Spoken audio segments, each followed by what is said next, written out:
It all started that Friday afternoon. I left work early for once, traffic was light, and I figured I'd swing by and surprise my wife. Thought I'd earn a few husband points. Brought her favorite Chinese takeout, a bottle of red wine, and even tossed her cozy slippers in the bag, the ones with wifey stitched on them. She told me she was working late with her team at her boss's apartment, a project strategy session, she said. Nothing crazy, just business. I wanted to believe her. She'd been coming home late more often, saying her job was demanding more of her time. Business dinners, weekend lunches, working under some hotshot marketing exec named Trent.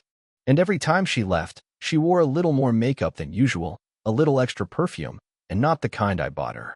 Still, I said nothing. Trusted her. Or at least, I tried to. So, there I was, pulling into that high-rise parking garage downtown, thinking I was doing something sweet. Thought maybe we'd share a meal and laugh like old times. When I told the front desk I was her husband, they gave me a weird look, said she was in a private meeting. I just nodded and walked right past them. Took the elevator up to the 29th floor. The hallway was quiet, but the door to the suite was cracked open. I heard it before I saw anything. Her laugh. That soft, flirty giggle she used to give me. Then a man's voice, deep and cocky. Come on, Ratch. You know he's just dead weight. I can give you everything. You're mine now. I froze. Stomach turned cold. Then came a sound I'll never forget, a quiet moan, the shuffle of clothes, and then. I said leave, he told me, as his hand disappeared under her skirt. She's mine now. You want to challenge that? Do it man to man. Rachel didn't even react. She looked at me like I was some delivery guy who showed up to the wrong house.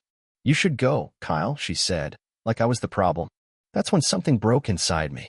10 minutes later, that smug bastard couldn't stand, speak, or move. I broke his nose, his jaw, maybe a couple ribs, and I didn't feel a damn bit of guilt. Blood splattered across the room. Rachel screamed. Furniture toppled over. I was calm through all of it. When it was done, I stood over him, breathing steady, and looked her dead in the eye. You picked him, I said. Now you get to live with what that cost. She wasn't crying because she felt bad. She was crying because I ruined her opportunity. He was going to promote me.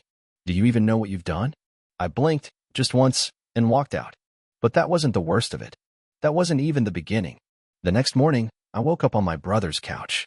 My hands were swollen and bruised. Phone buzzing nonstop, 38 missed calls. All from Rachel. Not a single apology. Just voicemails yelling, you assaulted my boss, Kyle. You're going to jail.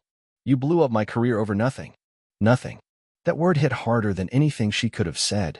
Later that day, I went back to the house. Not to talk. Just to see what still stood. Her perfume still lingered in the hallway. Her heels were by the door. Coffee mug in the sink like it was any other Saturday morning. But it wasn't. Everything felt fake. I went to the bedroom.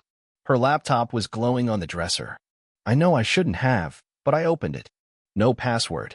Just messages open, staring me in the face. Her and Trent had been talking for months. Hotel rooms booked under client travel. Photos. Her in his office. Him behind her, hands all over her. One message hit me hardest. Once Kyle's out of the picture, we can finally stop hiding. That's when I stopped being angry. I got clear. This wasn't some accident. It was planned. She wasn't just cheating. She was replacing me.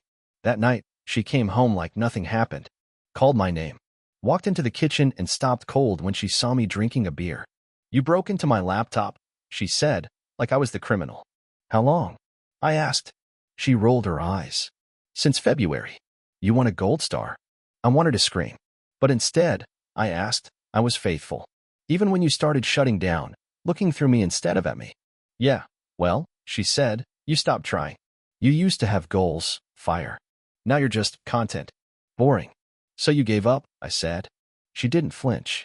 Just stared at me and said, I don't regret it. That was it. This marriage is over, I said. She gave a half nod. You'll be hearing from my lawyer. And just like that, she left. No tears. No remorse. I didn't chase her. I sat in silence, staring at the wedding photo we took in Tahoe. Her smile looked fake now, like she'd already been rehearsing how to lie. The next day, I called in sick. Couldn't bear pretending things were fine. Every time I closed my eyes, I saw him, Trent, grinning with his hand under her skirt. And her? Stone cold. So I called Brandon, an old buddy from my college days who now worked private security. Look into her, I said. Everything. 48 hours later, I had the file. Turns out Trent wasn't the first. There was a guy from a gym 2 years ago. Another one from a business trip in Los Angeles. She'd been living a double life. Multiple affairs. Secret savings account under a different last name. Thousands stashed. Just in case she needed a clean getaway. And the worst part? 6 months ago, I had a migraine. Couldn't move from the couch. She brought me soup, kissed my forehead, and told me she loved me.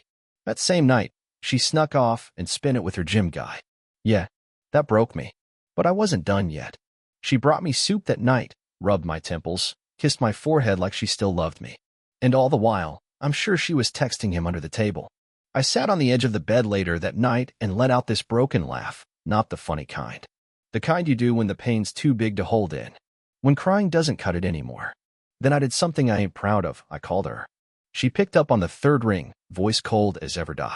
What? I know everything, I said. Lars, the trainer.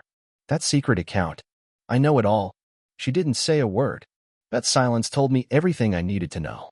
You really thought I was that blind? You were always soft, Kyle, she said, low and steady. I knew you wouldn't look. I gripped the phone so tight my knuckles cracked. So what? This was a game to you?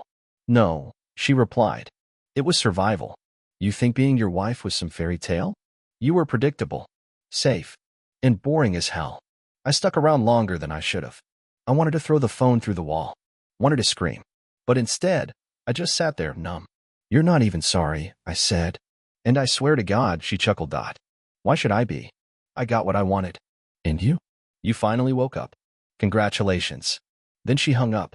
I sat there holding that dead phone, staring at the screen like it was gonna explain why. But there was no explanation that could make sense of it. She wasn't confused. She wasn't hurt. She was calculated. She was selfish. She used me like a stepping stone and never looked back. That's when I knew I wasn't gonna chase her. Wasn't gonna fight for something that never existed. I called Brandon again and told him to gather everything. Every email. Every transfer. Every photo. I was gonna burn this marriage down the legal way. I called my lawyer and said, get it started. Today. Then I packed up every piece of her life that was still in mine. Dresses, high heels, designer junk I paid for. Tossed it all into trash bags and left them in the garage. Let her come pick them up like the garbage she treated me as. And that's when I found it. Tucked in the back of a drawer, a handwritten letter. Not to me. To him. Trent. She wrote about how powerful he made her feel. How she dreamed of being his queen. How once I was gone, they could stop pretending. I burned it in the kitchen sink. Watched the flames eat every lie. The next time I saw her was at the courthouse. She showed up late. Sunglasses on like she was some kind of celebrity. No apology. No shame. But karma didn't wait long. A few weeks later, I got the call Trent was fired. Turns out, he had a history. The company dug into his record, and the truth came out: multiple complaints, inappropriate conduct, shady behavior with employees. My fist didn't take him down. His own filth did. That same night, my phone rang again. It was her. She sounded drunk. Kyle, she whispered. I messed up. I didn't think it'd all fall apart. I didn't say a word. Let the silence do the talking. You were good to me, she said. I should have. I hung up. No second chances for someone who never gave me a first one. A week passed. Then two. I still woke up some nights at 3 a.m., expecting to hear her in the kitchen, humming those Sunday morning songs she used to love. But the house stayed quiet. Just me and the ghosts of what I thought we had. I kept remembering stupid things, like the bracelet I got her with the blue sapphire. Her birthstone. She wore it the first time she told me she loved me. I found it in a trash bag, tangled in hair ties and receipts. Like it never mattered. That hurt more than the affair. Not the betrayal. Not the lies. But realizing none of it meant anything to her. Not the vacations. Not the anniversaries. Not even the dreams we stayed up talking about. Just placeholders while she planned her exit. Folks said I was lucky to find out. That I dodged a bigger bullet. But I didn't feel lucky. I felt hollow. Like someone scooped my insides out and left the shell behind. And the worst part? I still missed her sometimes. Not her. Not the real Rachel. The version I made up in my head. The one that never really existed. Eventually, I went back to work. Tried to fake normal. But everything felt dull. Food had no flavor. Music was just noise. Small talk felt like acting in a play I didn't audition for. I started going to the gym again. Not to get ripped. just to sweat out the rage, to move the pain from my chest into my arms, my legs. At least that kind of pain made sense. Then one night, I saw her friend. Mallory, the quiet one from college, always stayed on the sidelines at parties. We bumped into each other at a bookstore. She smiled, awkward but kind. Hey, Kyle. Been a while. I nodded. Yeah, a lot's changed. She looked down, then back at me. I heard what happened. I'm really sorry. Are you? I asked, half joking, half not. We chatted for a bit. Books, work, random memories. Then she said something that hit harder than any punch. Rachel used to talk about leaving, long before she met Trent. I blinked. What? She said you were too stable, that you made her feel trapped. I told her stability wasn't a flaw, it was a blessing. But Rachel, she liked chaos. That hit me deep. It was never about Trent, or Lars, or any other guy. It was about her. She didn't cheat because of me. She cheated because destruction was the only thing that made her feel alive. After that, I started cleaning house. Sold the home. Moved into a new place. Shaved my beard. Cut my hair. Tossed every photo of her into the trash. I stopped carrying her memory like a weight around my neck. Then, one morning, I woke up and realized I hadn't thought of her in days. And when I did, I didn't feel pain. Just silence. She texted me once after that. Just one line. Think we could talk sometime? I didn't reply. What was left to say? She set fire to the bridge, stomped the ashes, then stood on the other side wondering why I never came back. I don't hate her. I don't even care anymore. Some people don't deserve closure. They don't need your forgiveness. They need silence. And that's all she'll get. Forever. So now, after all that, your little fantasy blows up in your face, and suddenly you remember my name? She hit the steering wheel like it was going to change my mind. You don't understand what he's capable of. I looked at her dead on. Actually, I do. I met the guy.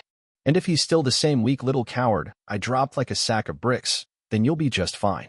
Tears welled up in her eyes, but I'd seen that act before. Rachel could cry on cue like it was a Broadway show. That trick didn't work on me anymore. You said you loved me, she whispered. I did, I said. Back before I knew who you really were. And then I turned around and walked away. I did not stop. I did not check the mirror. I did not care what came next. She built that fire one lie at a time. She could sit in the ashes alone. About a week later, the whole picture came into view. Trent wasn't just some egotistical suit. The guy had hands in dark places, offshore accounts, hush money, threats to coworkers. Turns out, Rachel had hitched her wagon to a sinking ship. And when it went under, she went with it. Not a victim. Not innocent.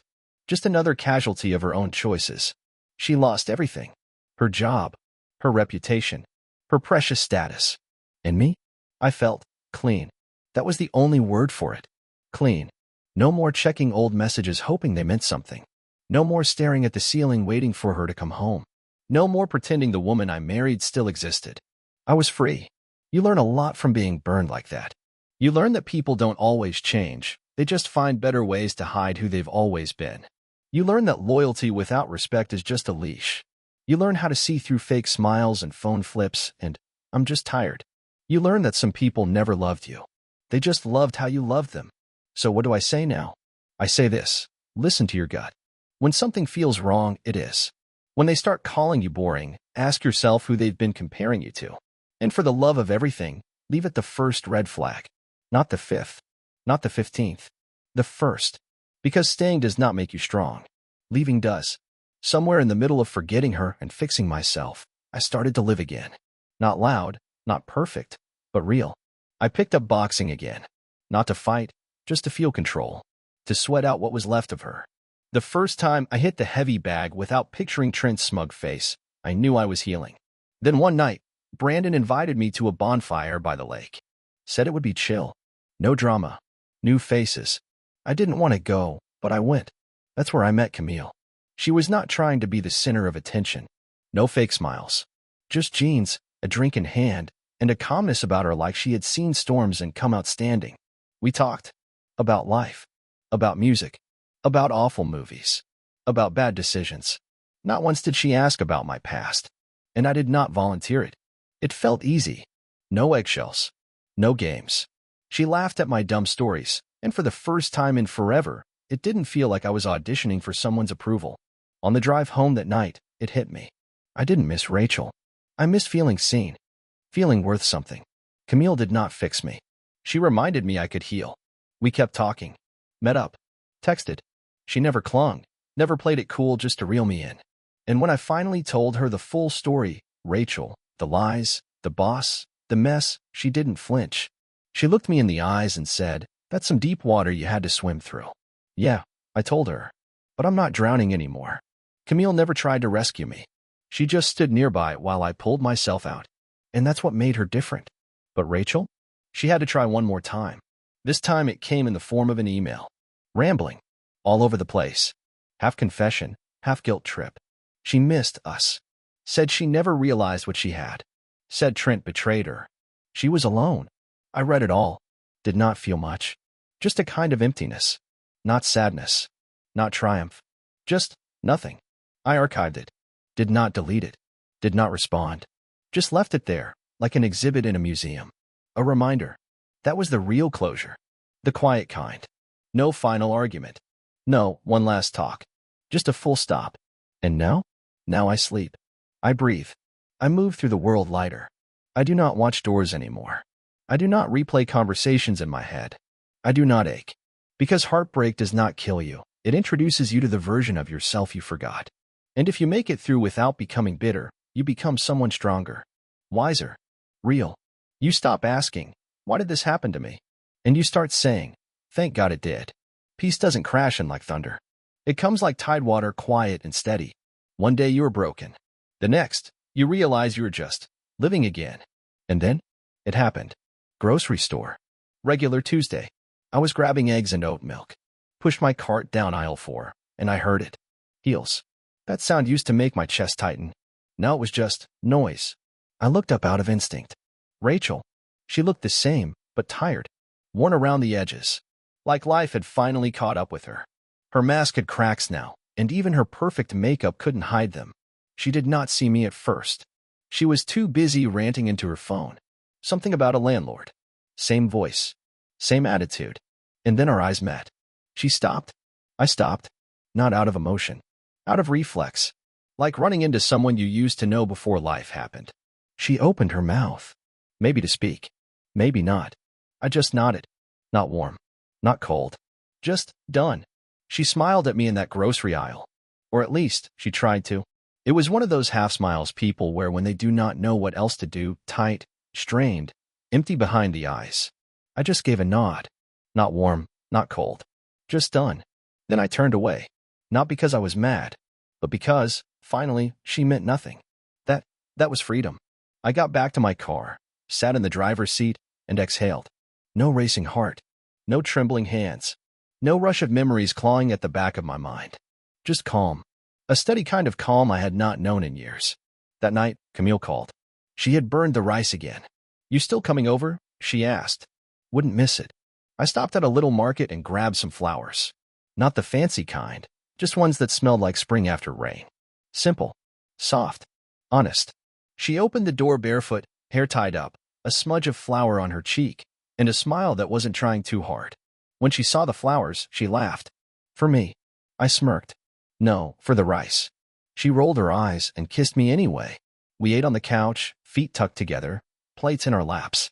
There was music playing quietly in the background, acoustic, mellow stuff she liked. Rachel would have mocked it. Camille hummed along. And while she leaned against my shoulder, her hand resting on mine, I realized something I had not dared to admit out loud. I was not afraid anymore. Not of love. Not of losing. Not of being seen. Because now, I knew exactly what I had survived. Rachel didn't break me. She revealed me.